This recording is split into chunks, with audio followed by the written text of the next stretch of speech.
What is going on, everybody? I hope all of you are doing well. So today I'm going to be reviewing Justice League Flashpoint Paradox. So the Flash is one of my all-time favorite DC superheroes. I prefer the Flash, or not, well, yeah, I prefer DC over Marvel, and the Flash is such an iconic character and one of my favorites. There's just so many great things about him and his universe and Central City and all that.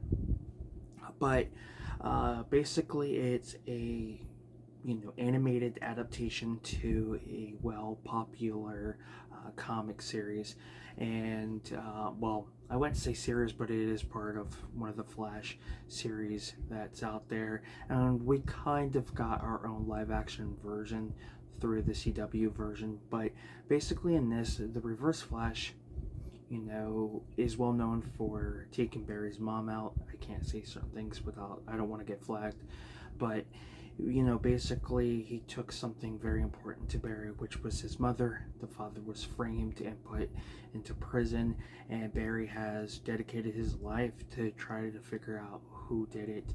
Of course, he does find out in different variants of, whether that's television, movie, or comic. He does. But basically what he does is he decides to go back in time to save his mother. Doing so ends up creating the Flashpoint Paradox, which, to be honest, is this new timeline, and the reality of this new timeline is far worse than the original timeline.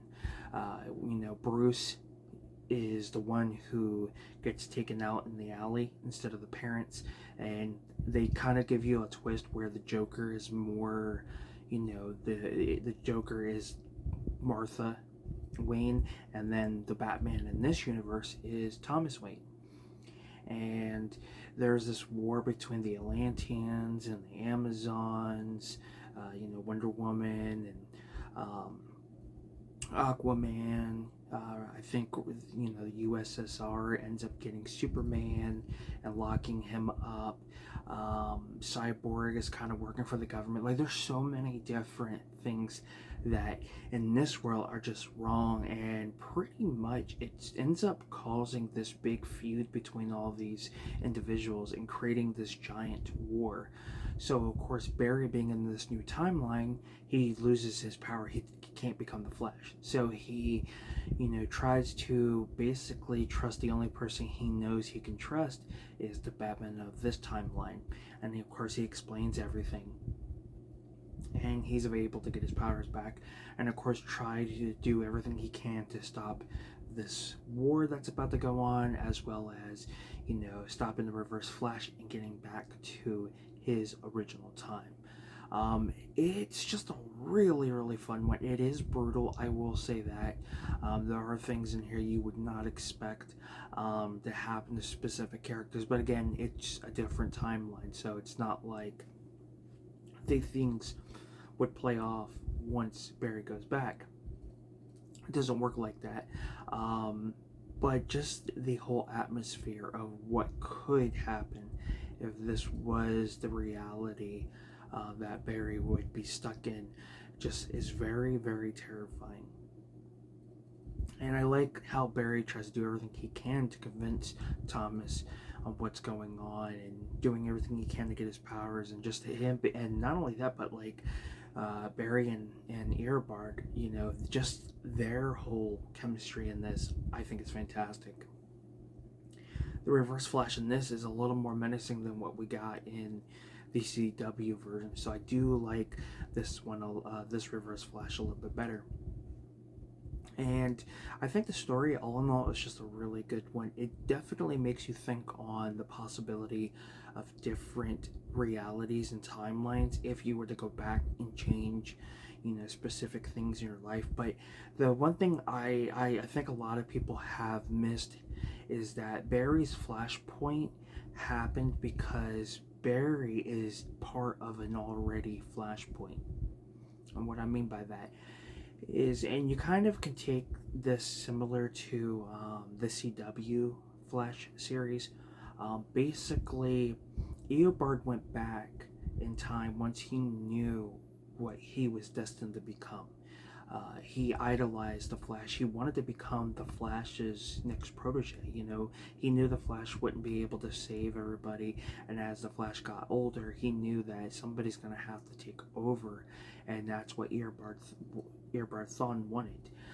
So, you know, there was a ceremony, I think, that he was supposed to be part of and kind of have the spotlight on, and it ended up being on Barry, and Eobard got jealous, decided to go back in time to figure out who he would eventually become, or no, it wasn't in the past. He would go, I think, more into the future to find out who he would eventually become, and then I believe he goes back. There's so many different ways that they change it, but that's basically what happens. He goes back and takes out Barry's mom. So because in doing this, he kind of created his own Flashpoint. And then when Barry goes back to save his mom, he's basically creating a Flashpoint that's within a Flashpoint. And I think that is one of the reasons why there are things that make sense and don't make sense to a lot of people. But that was the best way I can interpret you know, it's basically you're changing a timeline within an already changed timeline. So if Eobard was able to change the timeline that happened, you know, if he was able to prevent the timeline that he changed, then if Barry decided to go back, then it would create a new timeline, but it would be a lot different. It wouldn't be a Flashpoint. Because in some, I want to say like some of the comics, excuse me, I want to say in some of the comics, or even like they mentioned it in the TV show, is that Barry was supposed to be the Flash, but at a later time, as he was a lot older, he would eventually become the Flash. So, yeah, I think it plays a big part of a lot of changes and things like that. And of course, you know, the TV show did things a little different compared to this one, but this one is really, really good. Probably one of the better animated films, I feel like, out of the entire releases they have. But then again, I haven't seen everything, but for what I have seen so far, I feel like I prefer this one. This one and like Turtles versus Batman are probably my top two right now. And just the whole atmosphere to this and what's going on in this new timeline just creates a really interesting story, and I really wish we would have gotten more, but we did kind of get a follow-up sequel to this. So there is a a release for that. I think it's like Gods and Monsters.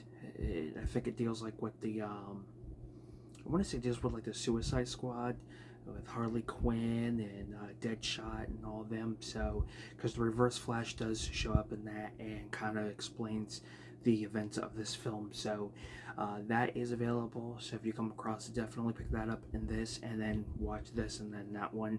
I feel like it will fill up a little bit better on the story, but nonetheless, I think it's a fun one. I hope you guys enjoyed my review for Justice League Flashpoint Paradox. If you've seen the movie, let me know your thoughts are down in the description below. I'm hoping to increase my DC animated films. There's a lot that I would like to get. To be honest with you guys, I would like to get the entire collection if I could on Blu-ray, or at least get what is available on Blu-ray, and then the ones that are available on Blu-ray and 4K, just get the 4Ks. But yeah, wish I could say more about it, but thank you guys for tuning in.